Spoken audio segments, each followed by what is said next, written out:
It's the Opperman Report. Join digital forensic investigator and PI Ed Opperman for an in-depth discussion of conspiracy theories, strategy of New World Order resistance, high-profile court cases in the news, and interviews with expert guests and authors on these topics and more. It's the Opperman Report. And now, here is investigator Ed Opperman. Okay, welcome to the Opperman Report. I'm your host, Private Investigator Ed Opperman. You can find me at Opperman Investigations and Digital Forensics Consulting by emailing me directly at oppermaninvestigations@gmail.com. We're redoing the website, so I'd rather you just email me directly. I was looking in the news about the Pagan motorcycle gang because there was a big ambush going on in Las Vegas on I-95 between the Hells Angels and the Pagans. And I found this excellent author, Dave Wedge, wrote a book called Riding with Evil, Taking Down the Notorious Pagan Motorcycle Gang. This guy's a prolific author, too. You can find him on Twitter at Dave Wedge at Twitter. And also, too, he's got, if you want to keep up with his film project and his media projects, fortpointmedia.com. He's written Last Days of John Lennon, Hunting Whitey Bulger, and Boston Strong about the Boston Marathon bombing. Mr. Dave Wedge, are you there? How are you, Ed? Nice to be here. I'm good, my friend. Thank you so much. I really appreciate this, man. You're a patient man. Sure. You're a patient man. You're patient with me. Thank you so much. Unlike most Bostonians and New Yorkers, I got a little patience. Not much, but... Isn't that true? And we are, like I said off the air, we are natural enemies, right? Boston, New York, Yankees. And what are those things called? The Red Dogs? The Red... The World Series champs, I think, is what we usually call them. Very good, very good. Okay, man, tell us about yourself, though. Who is Dave Wedge? Sure. So I grew up here just south of Boston in a city called Brockton, which is the home of marvelous Marvin Hagler, and Rocky Marciano. So grew up a big boxing fan, and I went to Boston College, and then when I got out of school, I started a career in journalism, working at local papers, and I ended up working at the Boston Herald for about 14 years, from 1999 to 2013. And you talk about New York, and we joke, but I actually have nothing but love for New York. One of the biggest stories I ever covered in my life was obviously the 9/11 attacks. I was sent down there that morning after the planes left out of Logan and hit the World Trade Center. So I was sent down to cover that, and I made great friends with a bunch of guys in the first precinct in Lower Manhattan down at the World Trade Center, and some of those guys are my great friends today. So, and actually one of them, a guy named Chris Hunt, retired police officer, he was the one who kind of encouraged me to write my first book, which was Boston Strong, which was about the Boston Marathon bombings. I was a reporter at the Herald at the time when the bombs went off, and I covered it all that day, and I got a call in the middle of the day from Chris, and, we talked pretty regularly, and he said, hey, I'm just checking in on you. You all right? You safe? Everything good? I said, yeah, everything's good. So listen, take some good notes because you're going to write a book about this. And I hadn't even, obviously I'm in the middle of this chaos, hadn't even crossed my mind, but I just kind of blindly followed his advice, and I took extra good notes, and, they ended up being some great source material for that first book, which we ended up turning into the Mark Wahlberg film Patriots Day. So, and from there I've been writing books ever since. This up to this new one now. I've done 6 books. I've written on everything from Whitey Bulger to John Lennon to Tom Brady to the kid who started the Ice Bucket Challenge to bikers. Hey, what do you make of Whitey Bulger, man? FBI How long informed. you got? Yeah, I know, right? Yeah. In a nutshell, what do you make of that whole deal?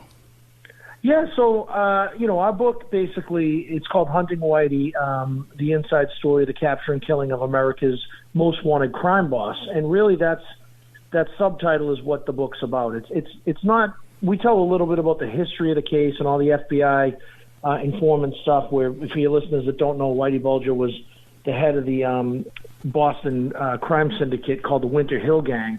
It started in the 60s, 70s, 80s, 90s. And Whitey was corrupted several FBI agents and police officers, had him on his payroll, and was, getting information and getting tipped off to raids and things like that. And he, basically spent his life just co-opting law enforcement to his own benefit. And in 1995, he went on the run. He was tipped off by a corrupt FBI agent that an indictment was coming down. he brought his girlfriend, Catherine Gregg, and they went off on the run with $1 million in cash and a bunch of guns, and they were on the run for 16 years until he was caught in Santa Monica in 2016. And our story really starts the day he goes on the run. So we tell the story of his life on the run, all the places he went, what he did, how he stayed on the run, then how he was captured by, ironically, new FBI agents that weren't beholden to the old boys network that was going on in Boston in the bad old days, and how they actually tracked him down, how they caught him, and then what happened to him in prison, which is a whole story unto itself. He was shuffled around from prison to prison. He's an old man. He got stabbed. He was assaulting nurses, and eventually he got moved to Hazleton in West Virginia, where he was murdered in 2018 under very suspicious circumstances. And we tell that whole story in the book about the really unusual circumstances under which he was moved there under the cover of night, literally. Mm-hmm. Yeah, we definitely have to come back and have you talk about that. What about Catherine Gregg? Where is she today? She's out. So she served time, and we obviously tried to talk to her for the book. She wanted nothing to do with us.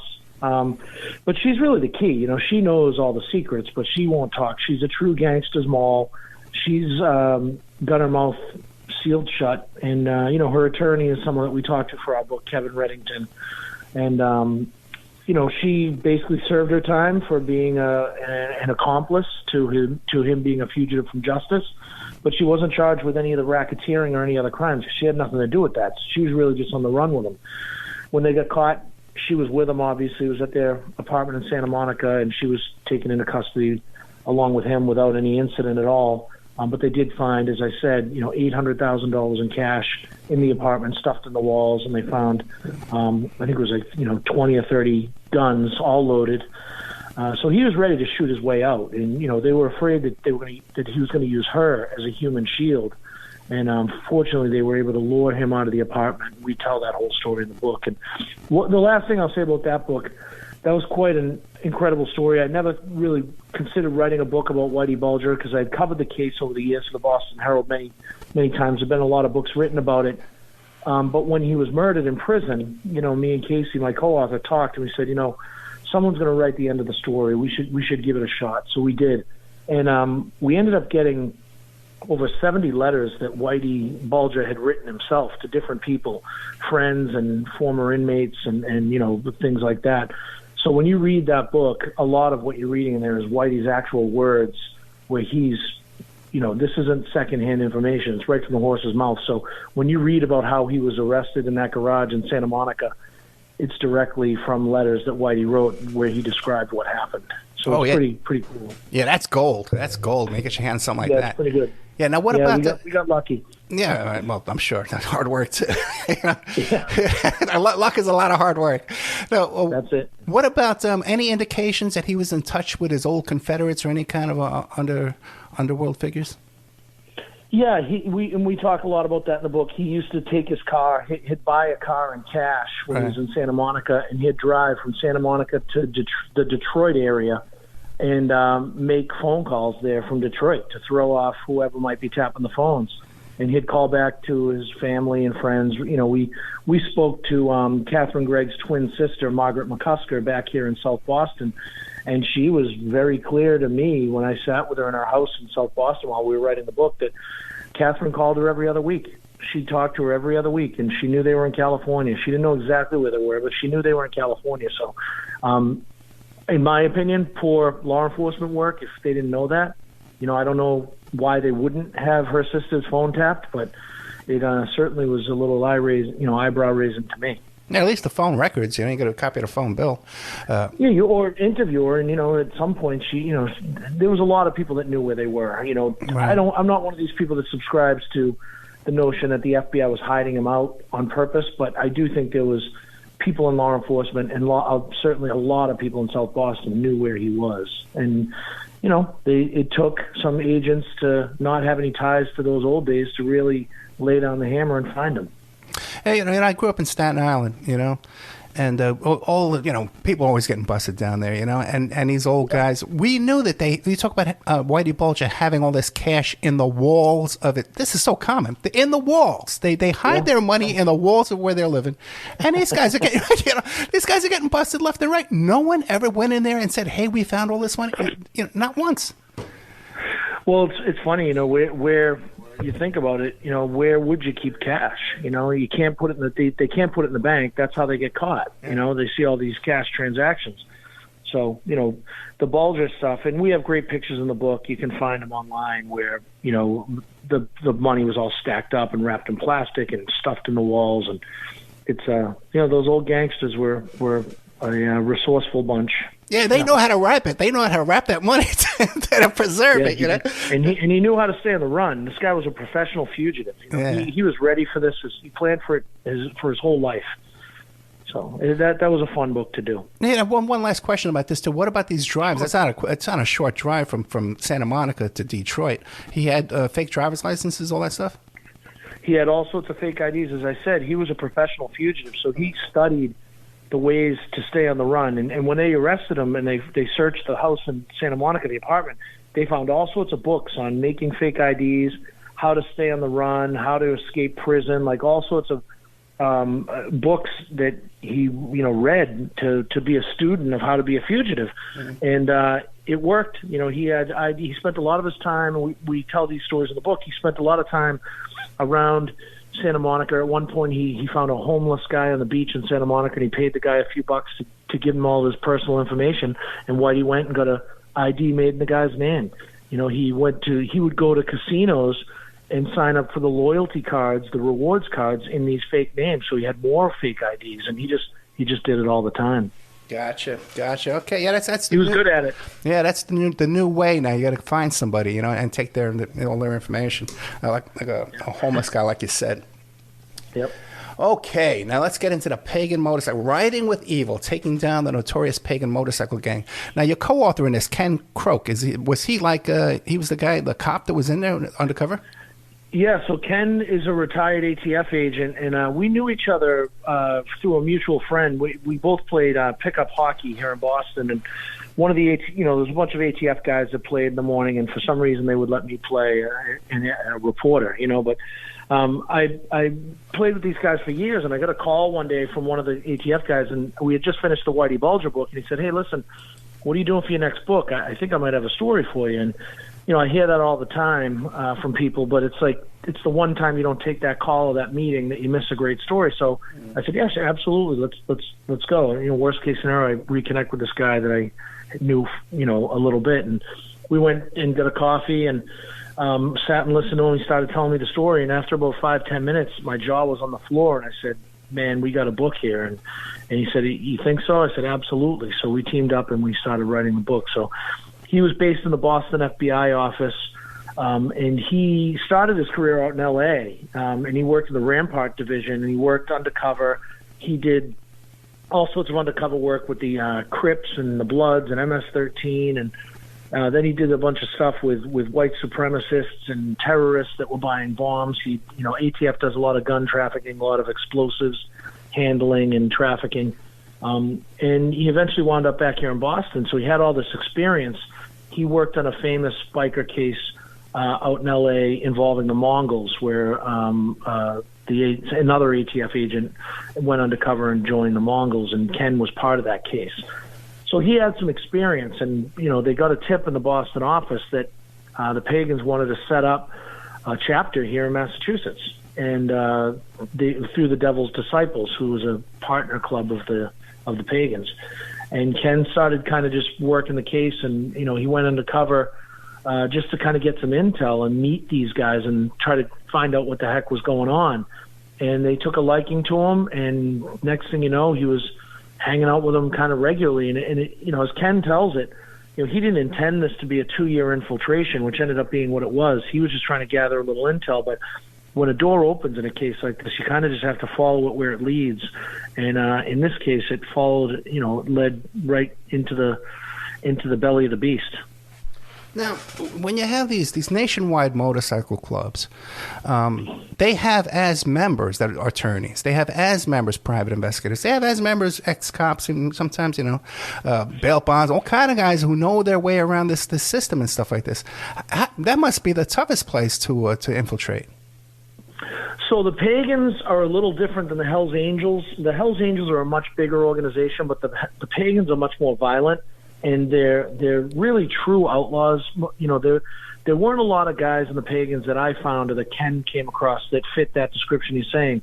That being said, a lot of them were friendly with law enforcement. They were involved in like their local communities. Like they would, one of the guys in the book, a guy named Roadblock, he was a volunteer firefighter.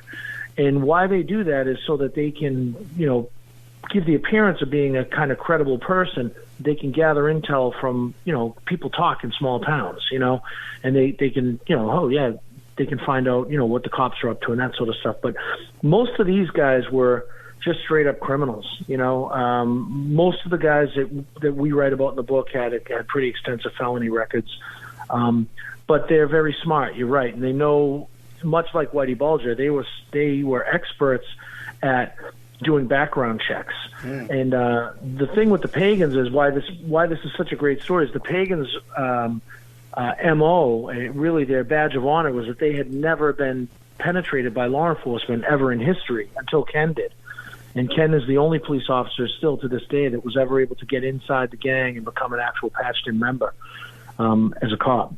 Yeah, and firefighters too. They have access to buildings. They know the inside. They're in and out of these buildings all over the place and all different kinds of businesses. They have those gate codes for for apartments and stuff. Yeah, they got a lot of stuff, man. If you're a firefighter, you got a lot of stuff. But now, and you're right, they do check people out. But how was Ken Crook then able to bypass all that scrutiny? Yeah, so we dedicate a lot of time to this in the book. We have to be a little careful because Sure. Ken doesn't want to give away ATF secrets, but basically he, from the day he joined the ATF out in LA when he was first assigned and started doing undercover work, he built a fake persona starting way back then, which was 30 years ago, and it was the name was Ken Palace, and it was just a name that Ken had come up with. And he had everything. He had fingerprints. He had a criminal record. He had, job history, rental history, some credit history. He had spent his career really building this fake identity, not for any particular reason. Ken didn't expect he was going to someday do this, but he knew he was always going to do undercover work, so he had to have some sort of undercover identity in case he needed it.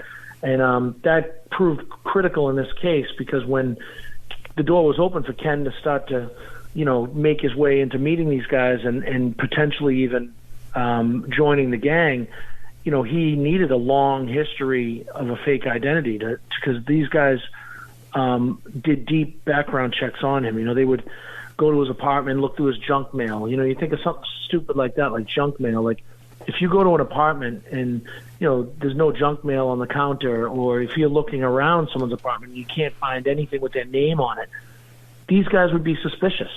That's how they know if someone's, not on the up and up.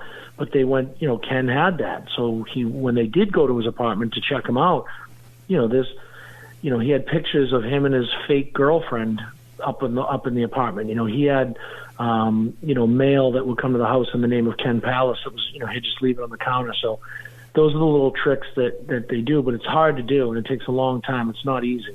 Oh, yeah, absolutely, because if someone runs your credit report and they see employment ATF, the jig is up. Exactly. Yeah, exactly. But all you got to do is put down employment, a motorcycle repair company, and that's what will come up. When someone shows your credit report, that's what's going to show up. It's whatever you put down on that form, yeah. Yeah, he had a fake job. His story. It's a fun part of the book.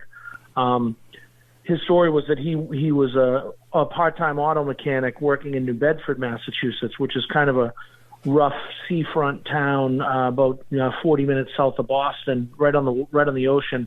And he also told these guys that he would poach lobsters. He would go up to the North Shore north of Boston and poach lobsters, which is a very lucrative business, if you can imagine. You know, there are guys who go out, they just have a little skiff, and they'll go out there and they'll just pull up people's straps and steal their lobsters. Mm-hmm. It's a federal crime, I believe, because it's, you know, federal waters, but it's you can make a lot of money doing it. So Ken lied to the club. He's like, yeah, I'm a mechanic, but I go poach lobsters. That's how I make my money.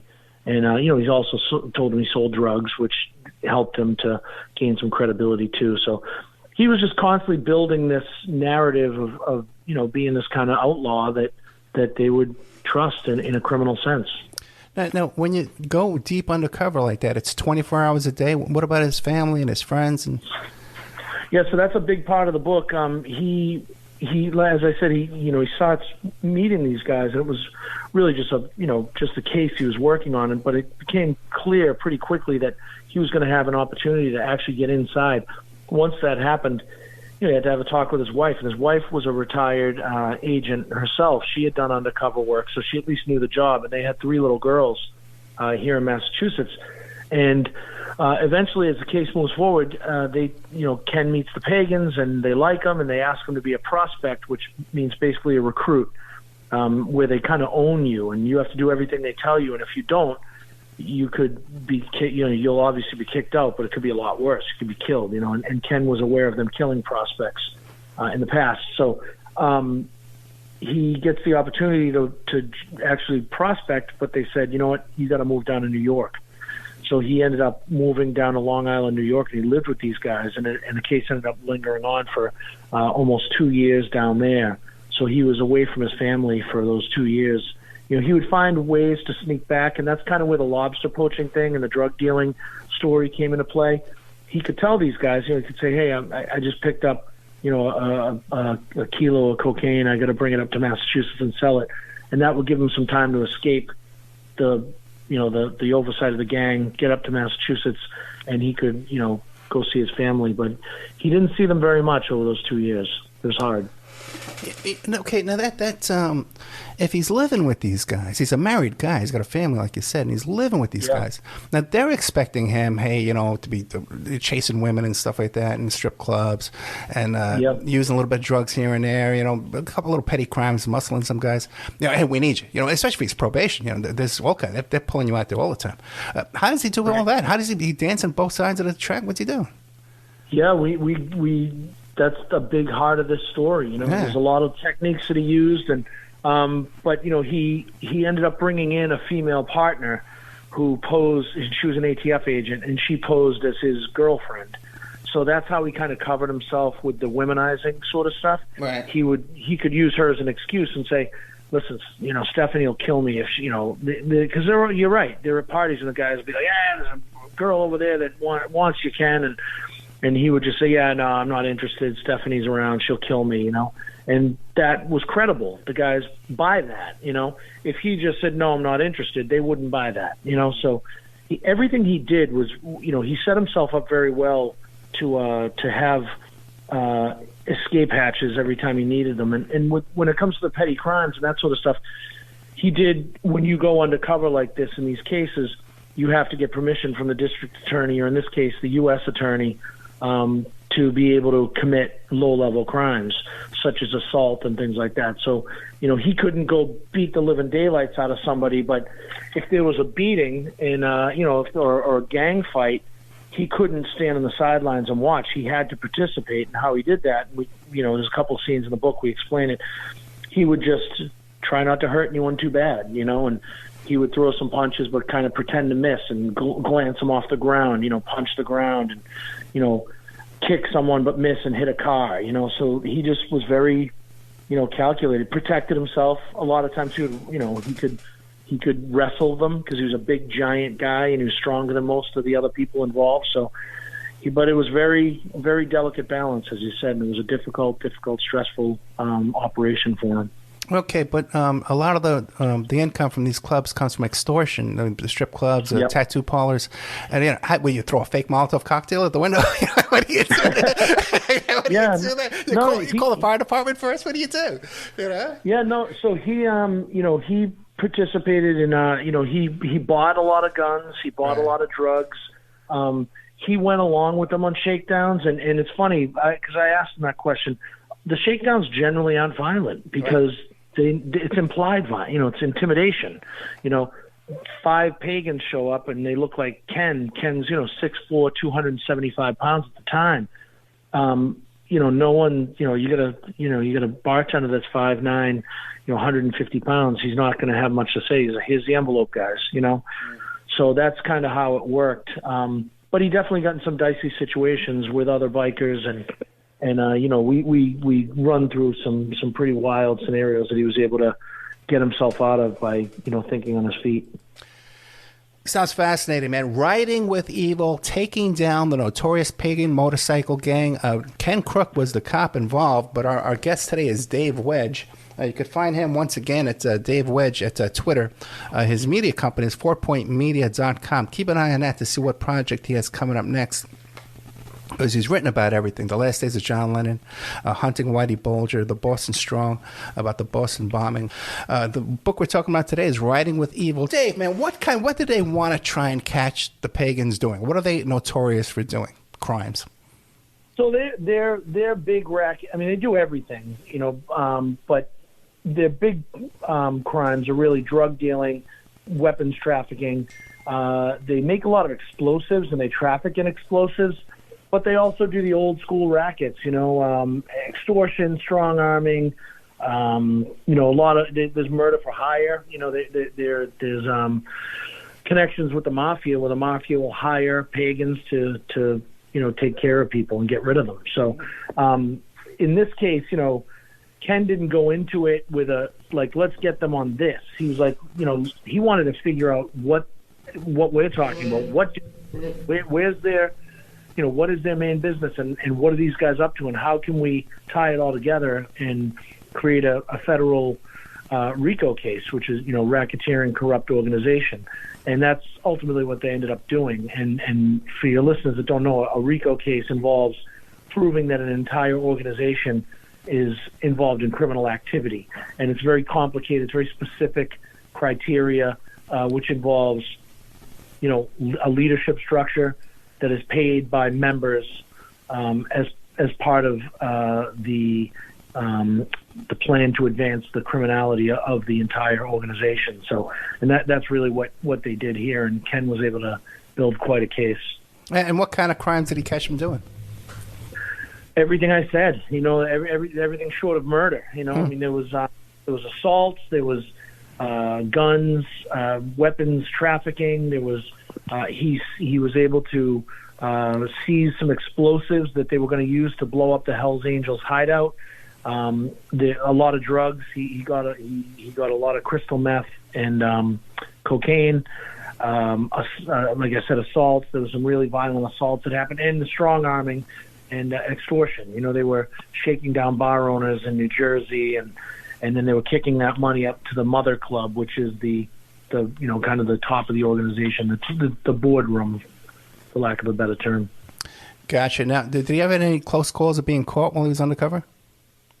He did. And there's a great story in the book where Ken actually was arrested while he was undercover and spent a few days in jail and had to keep his cover because he couldn't. If he came out and said he was, law enforcement, case right there, and really could have put his life in jeopardy and others. So he got arrested for having an illegal gun at the clubhouse in Long Island and went to jail for a few days and had to deal with that. It's a pivotal part of the story. In addition to that, there was a lot of times where, these guys were following him, questioning him. There was one incident where he, as I described before, he found some excuse to get back to Massachusetts to go see his family, and he's at home at his family's house in Massachusetts, and he got a call from one of the pagans, and one of them was right around the corner. They had up to there, and they were going to meet him. They were going to check on his job. They were going to meet him at his job where he said he worked. And so he had to quickly make up lies and explain what was going on. So it was a constant threat of him having his cover blown throughout the case. Now, what about when he had to finally reveal himself? How did that come about? So I don't want to ruin the story. Yeah. Okay, as much as you can. Yeah, want people to read the book because the book explains it a lot better than I will right now. But basically, the the case is built, and as you imagine, you're an investigator. You know how these things come together. It takes a lot of time and a lot of different people. You've got prosecutors. He had a team of other officers gathering evidence, documenting evidence, writing reports. The prosecutor, the U.S. attorney in this case, putting together indictments, putting together warrants, and all that stuff is, it's a symphony of chaos that eventually at some point comes together. And there was one final kind of straw that broke the camel's back with one of the guys was one of the Hell's Angels one of the Pagans, a guy named Hellboy, was selling some crystal meth, and it kind of became clear that Ken had to end the case, or his life was going to be in real jeopardy, or the case was at risk of being blown. So they pulled the trigger, no pun intended, and started taking all these guys down. ATF agents and police officers fan out across the region. They served warrants in 3 or 4 different states, arrested 20, 30 guys all over the place. And then Ken comes out of character, and he's taken into protection. But he was in one of the police stations where some of the guys came in, including one of them, Hellboy, which was a guy that Ken became very close to and had sold a lot of had bought a lot of drugs from. And Hellboy refused to believe that Ken was a cop, even when he was in the station. He had his badge around his neck. He's like, no way, you're lying. There's no way you're a cop, no way. But so it was pretty incredible stuff. Now, how about this? If you're undercover and you're gathering all this evidence, you have to be like writing reports and recordings, all kinds of stuff, right? Now, how does he transmitting those reports back to headquarters, to his superiors, to the other investigators? Yeah, so he verbally, some of it, and then his team would write reports. Some of it was documented with photographs he would take. Some of it was documented. He had a notebook that he had hidden in a safe in his safe house, his undercover house. And what he would do is, when he would take these trips away, or whenever he could sneak away, he'd bring those pages and he'd give them to his team, and they'd write up the reports. So it was a very, he had to be very careful. And there were some close calls. There were some times where guys asked questions and they searched through his stuff and things like that. And, at the end of the case too, I don't want to jump too far ahead, but the Pagans did end up putting a price on Ken's head twice. They put 2 contracts out in his life after the case was over, one for $50,000 and one for $25,000. And obviously no one collected those because he's still alive and well, and he's not. I wouldn't quite say he's in hiding, but he's not. He's not on Twitter. And he's not easy to find. He lives his life, and he's stays away from these places for sure. Is he still working as a cop? He's retired. He retired a couple of years ago. He actually retired a few years after the case. The case happened from 2009 to 2011. Then all the court cases kind of wrapped up in 2012 in a couple of different federal courts down in New York and New Jersey. And then, there's been a lot of cases that spun off from the work that Ken did. Those investigations that grew out of the guys that were arrested in Ken's case, some of the information they developed. And Ken, to this day, gets calls from ATF agents asking him about certain guys and certain incidents. And, he'll help out however he can. There's really no value you can place on the information that Ken developed throughout this case. He's done seminars for law enforcement all over the world about this case and the work that he did, because it's really the only time anyone's ever had a true inside look at this particular organization. And they do share a lot of traits with some of the other motorcycle gangs and other organized crime operations. So it's very valuable information for law enforcement. Okay, now does he have any regrets? Because hey man, I did my job. He's good guy, bad guy. But here I am now at the end of my career, and I gotta keep my head down. I gotta worry. I gotta look over my back. Was it worth it? Yeah, he would say yes. He doesn't feel like he's looking over his shoulder, because these guys. He has he's got a very kind of calm way of looking at it. He's like, look, if they're gonna find me, they're gonna find me. Right. I can't. That. And he's like, he doesn't think they're actively out there looking for him now. But certainly if they knew, someone said, hey, I just saw Ken Croak at the grocery store, yeah, his life would be in jeopardy. But I don't think there's an active operation for these guys currently to go out and find them. So, in that sense, he has a little bit of, I think, a little bit of relief. Gotcha. Yeah. I think that's a lot of overblown too. Even with the organized crime guys who give testimony, they're not being hunted your whole life. It's pretty much you can. But anyway, now when you said he does set, go ahead. Okay. If the opportunity's there, right? I guess if they see Ken as in their town, there's a good chance some guy might take a shot at him. But it's like you said, they're not. They got bigger fish to fry in a lot of ways. They got their own court cases. They got Hell's Angels that are trying to kill them. Yeah. And then they've got their own business that they're, club business that they're trying to save the club from, the destruction that was caused by the case. So, they got bigger fish to fry. Now, another a little tidbit here is, okay, now you say he's the seminars. I'm sure he gets paid for that. He gets compensation for doing seminars and training. But when they call him up for this consultations, is he getting compensated for that or that's free?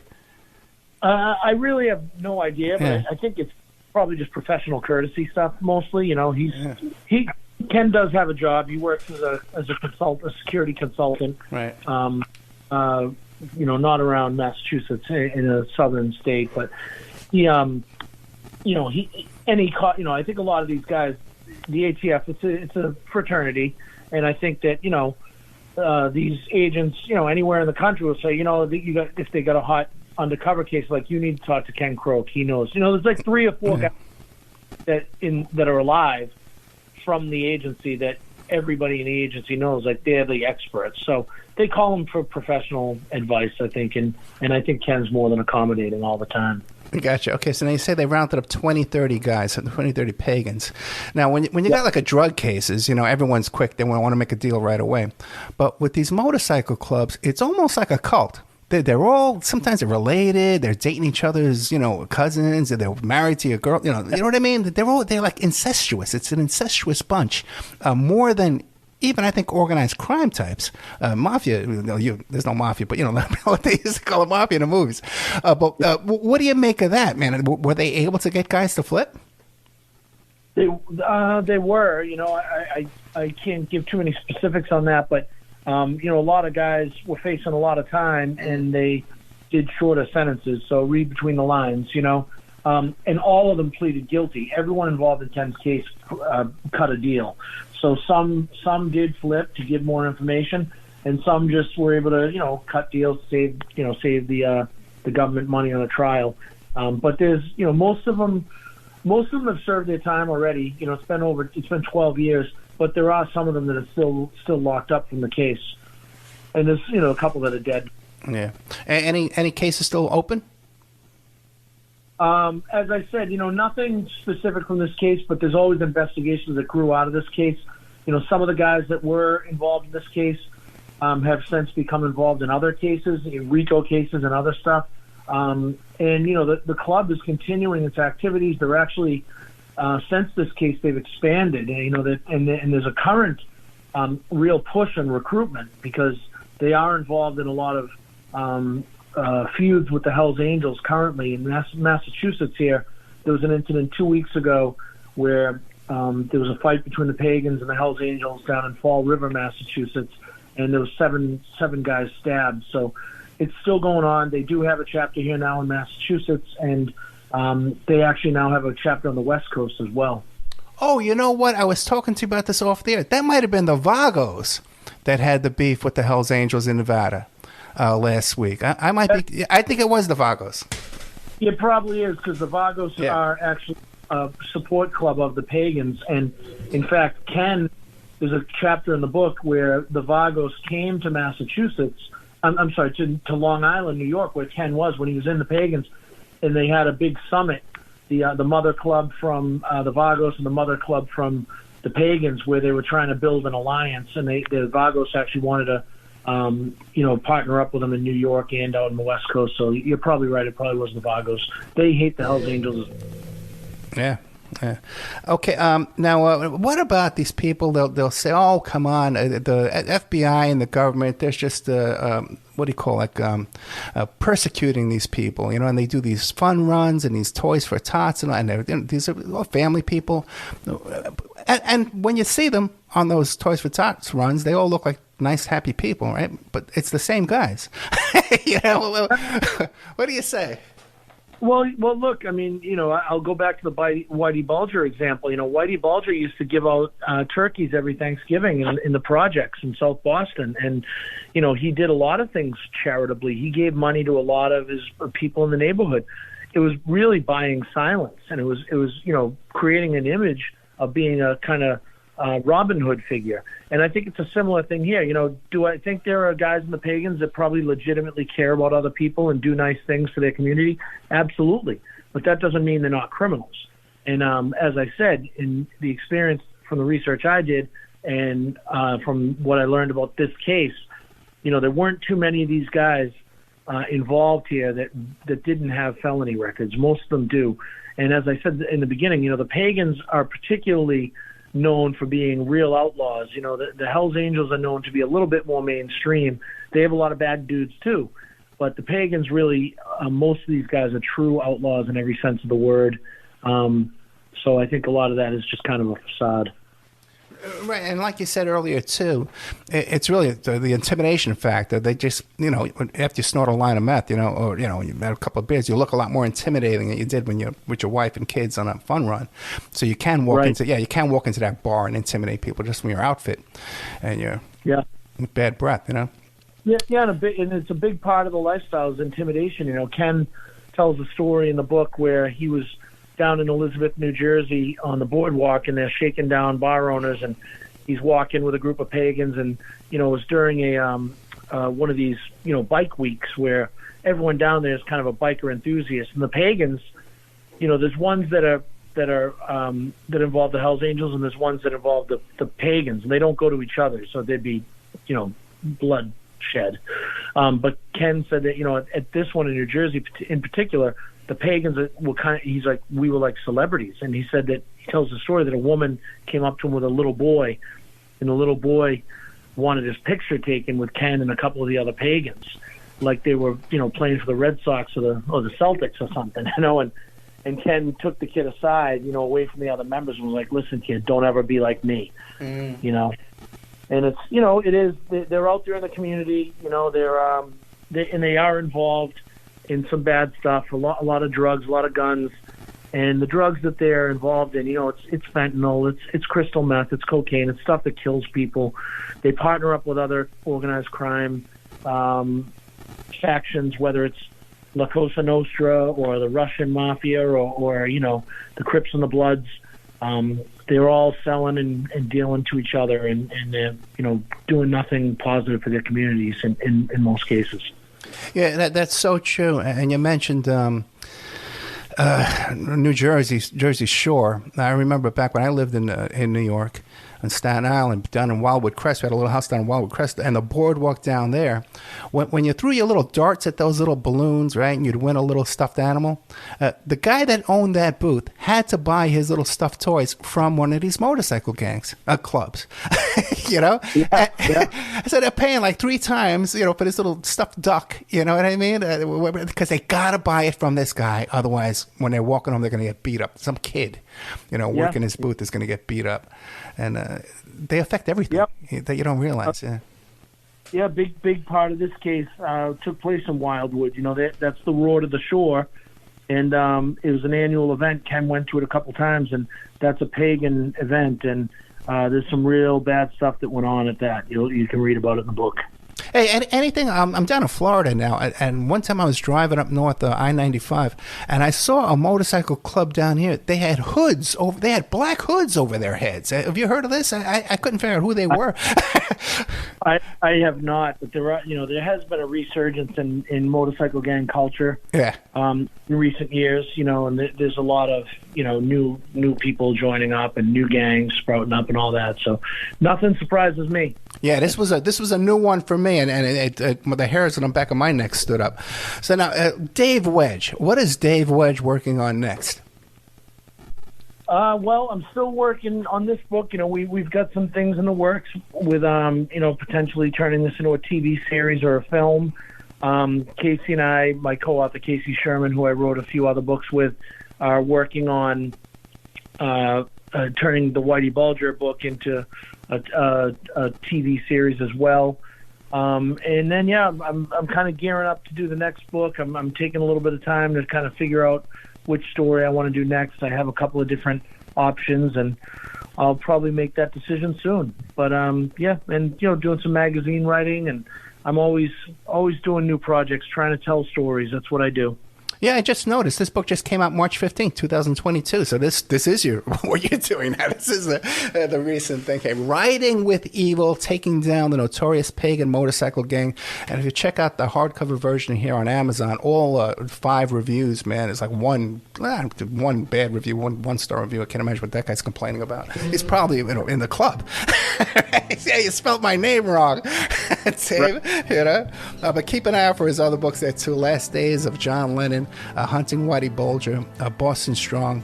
You can find him on Twitter, Dave Wedge on Twitter, and FortPointMedia.com. So if you want to keep an eye out for all these TV series coming out in the future. Dave, thank you so much, my friend. Thank you. Good night. Take care.